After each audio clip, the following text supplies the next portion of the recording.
ciri khasnya Al-Mahdi itu. Al-Mahdiyun ya, pengikutnya nanti.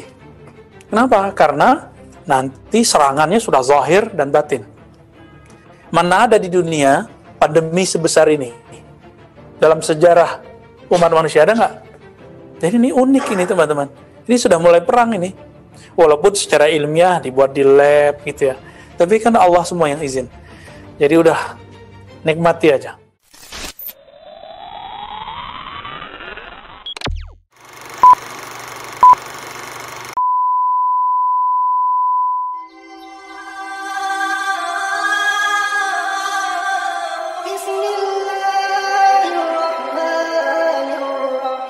Hadis mengenai baiat Imam Mahdi umur 40 tahun kan tidak sampai derajat sahih. Nah, coba cek. Hadis mengenai Imam Mahdi kan yang sahih nggak banyak. Itu udah dikumpul kalau Imam Suyuti lebih dari separuh dhaif. Ada di kitab Al-Hawi ya, ada satu risalah khusus mengenai Imam Mahdi. Jadi cerita Al-Mahdi, Dajjal, Al-Masih Isa itu nggak banyak yang sahih. Terus gimana? Riwayat itu hanya sebagai panduan guidance dasar bahwa 40 itu angka matang.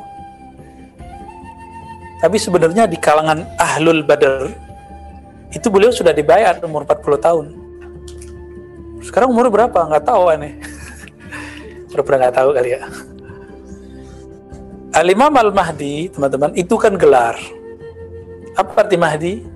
Yang di-guidance Allah dari dia baru lahir, bahkan dari dalam perut ibunya sudah di-guidance.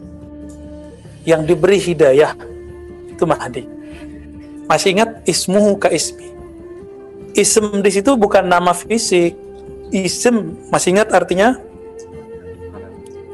Tanda-tandanya, ketinggian ilmunya sama dengan namaku. Sama dengan ismi, dengan ketinggianku, dengan tanda-tandaku. Jadi apapun yang terjadi pada Nabi sebelum beliau nanti mendeklarasikan, coba lihat, antum lihat. Nabi mendeklarasikan kerasulannya kapan? Umur 40. Oke. Tapi dakwahnya habis itu dakwah apa? Sirri. Oke, sirri. Lalu kapan beliau pindah? 53. Umur 53 sahabat disuruh semua, udah semua berangkat, baru beliau berangkat. Kira-kira 53 itulah mulai dakwahnya jahri. Mungkin lewat muridnya, lewat pengikutnya. Semoga kita bagian itu. Ya. Jadi dia belum dibaiat di Mekah sekarang, belum. Nanti dibaiatnya. Ketika Allah telah islah dirinya, kan hadis islah, hadis sahih. Seandainya masih ada satu hari lagi, kiamat, Allah akan islah Al-Mahdi dalam semalam. Islah itu adalah mi'rajnya Al-Mahdi. Kalau Al-Mahdinya di islah, maka semua pengikutnya yang berdekatan dengan beliau itu diislah semua. Rohaninya jadi berubah. Kualitasnya lebih sempurna. Kalau sekarang mungkin mereka nyamar di Thariqah Malamatiyah, di Thariqah Jazbah, sebagian di Thariqah Sofia, sebagian nggak ketahuan di tiga itu. Nggak ketahuan kita. Ya, tapi mereka ada. Masa gerakan Dajjal aja ada, ya. Antum nggak lihat Mossad, Illuminati, apalagi kan ada yang, ya macam-macam itu, Lucifer, macam-macam. Mereka aja bisa, masa Allah tidak bisa menciptakan, membuat gerakan Al-Mahdi secara tersembunyi? Bisa. Nah, itu. Susah nyebutnya nih. Freeman?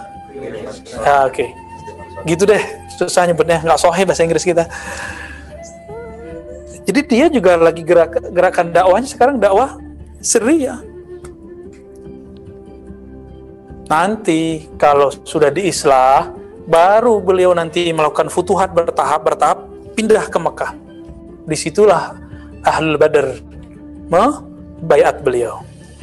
Gitu.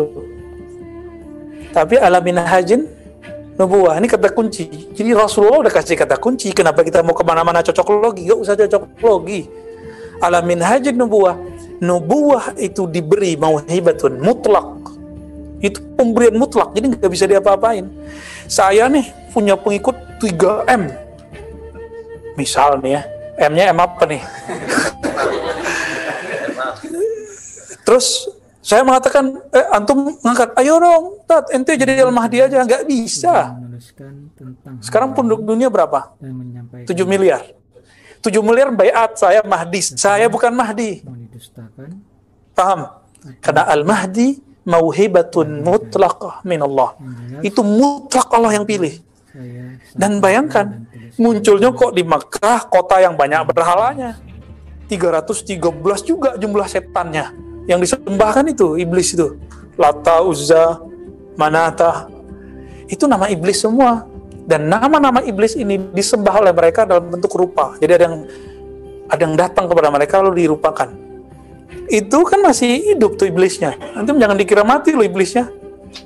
Siapa namanya tadi? Lata. Serem lah itu.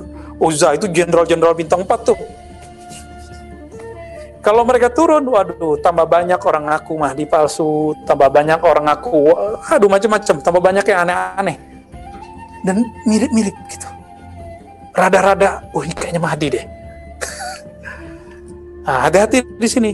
Nah, ini yang mau saya jelaskan tadi, yang dulu pernah kita jelaskan, bahwa Azazil iblis turun kepada para nabi. Lalu dia punya jenderal-jenderal ring 1 di bawahnya, yang punya ilmu ma'rifat untuk mengelabui calon-calon wali nih. Biar menjadi wali setan, bukan menjadi wali Allah. Dikirim, dibisik-bisikin.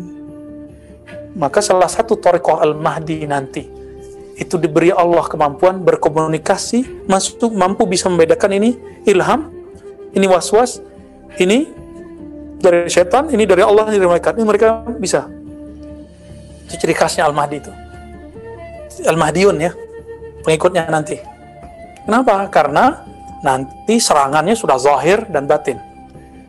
Mana ada di dunia pandemi sebesar ini? Dalam sejarah umat manusia ada nggak? Jadi ini unik ini teman-teman.